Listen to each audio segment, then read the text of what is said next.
আমি ওই দিনই তোমার প্রেমে পড়েছিলাম, যেদিন তোমাকে প্রথম দেখেছিলাম। আশেপাশে এত মানুষ থাকা সত্ত্বেও আমি তাদের দিকে তাকাইনি, আমার দৃষ্টিটা শুধু তোমার উপর স্থির রেখেছিলাম।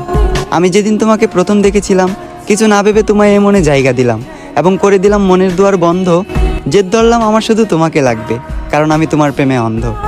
ধীরে ধীরে আসক্ত হয়ে গেলাম আমি তোমার প্রতি। কখনো তুমি আমায় ছেড়ে যাবে না দিয়েছিলে এমন হাজারো মিথ্যে প্রতিশ্রুতি।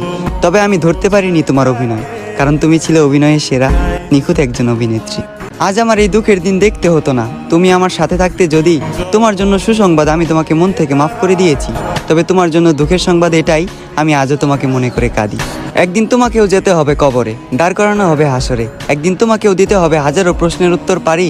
সেদিন যদি আমার নিষ্পাপ চোখের পানি প্রশ্ন হয়ে দাঁড়ায়, তোমার সকল পুণ্যের কাজ যাবে বৃথা, তোমার পাপের পাল্লাটা হবে ভারী। আমাকে তো তুমি মনে রাখলে না, অন্তত শেষ দিনের শেষ বিচারের কথা তুমি স্মরণে রেখো, প্রিয় শখের নারী।